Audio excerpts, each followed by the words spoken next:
جب بندے سے گناہ سرزد ہو جاتا ہے اور وہ معافی مانگ لیتا ہے تو اللہ کو وہ بندہ بڑا ہی اچھا لگتا ہے۔ انسان کے اندر چونکہ یہ دونوں چیزیں رکھی گئی ہیں تو کبھی کبھی اس سے گناہ بھی سرزد ہو جائے گا۔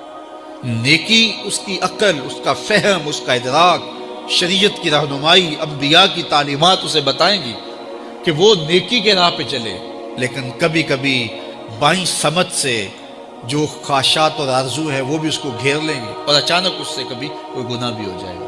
اور اگر اچانک اس سے کبھی گناہ ہو گیا، کبھی آنکھ بھٹک گئی، کبھی خیال بہک گئے، کبھی سوچ میں آوارگی آ گئی، کبھی زبان نے میلا لفظ بول دیا، تو پھر کیا ہے؟ پھر فوری معافی مانگ لے۔ مومن جب گناہ کرتا ہے تو ایسی کیفیت ہوتی ہے جیسے ابھی احد پہاڑ تلے آ گیا ہے، اگر اس نے توبہ نہ کی تو کچل دیا جائے گا۔ اللہ اکبر! تو پھر فوری معافی مانگتا ہے تو یہ اللہ کو بڑا ہی اچھا لگتا ہے۔ اللہ کہتا ہے فرشتوں سے کہ دیکھو میرا بندہ آخر میری دہلیز پہ آیا نا، تم گواہ ہو جو میں نے اس کے سارے گناہ معاف کر دیے۔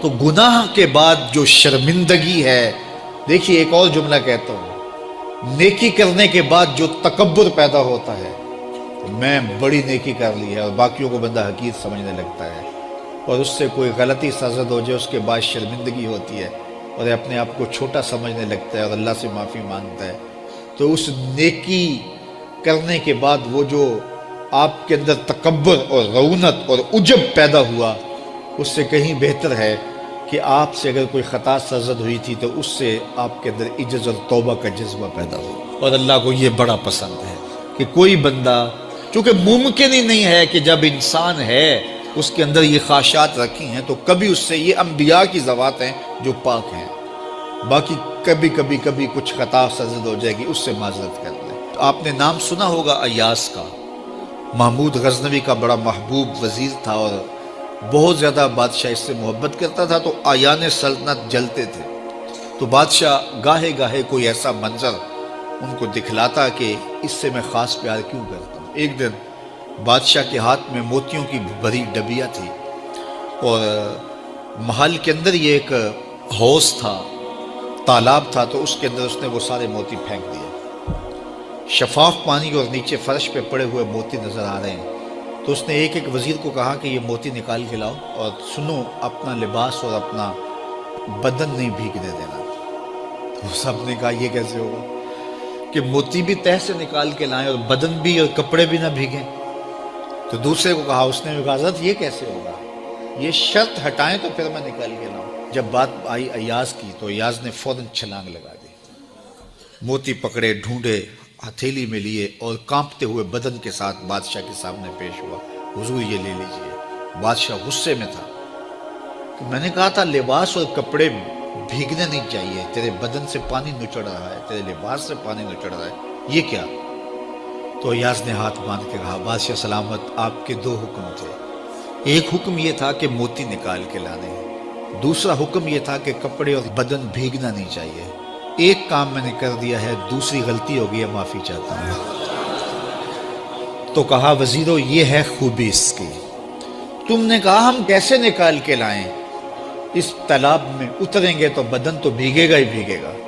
تو کہا جب شہوات دی گئی ہیں، خواہشات رکھی گئی ہیں، آرزویں دیوانی ہیں، اور پھر اس کائنات کے اندر رہ کر کے حضرت انسان کبھی تو اس تالاب کی غلاظت سے اپنے آپ کو بھر ہی دے گا، تو پھر کمال کیا ہے کہ نیکی کے پھول پیش کر دے، سجدے کے موتی پیش کر دے، رکوع اور قیام کے موتی پیش کر دے، ہمدردی انسانیت کے ساتھ پیار کے موتی پیش کر دے، سارے موتی پیش کرے، پھر مالک کا جلال کہ تیرے کپڑے کیوں بھیگے، یہ گناہ کیوں کیا، یہ گناہ کیوں کیا، ہاتھ جوڑ کے کہے مالک اس کی معافی مانگ، تو اللہ تعالیٰ پچھلے گناہ نہ صرف معاف کرتا ہے بلکہ ان گناہوں کو نیکیوں میں تبدیل کر دے۔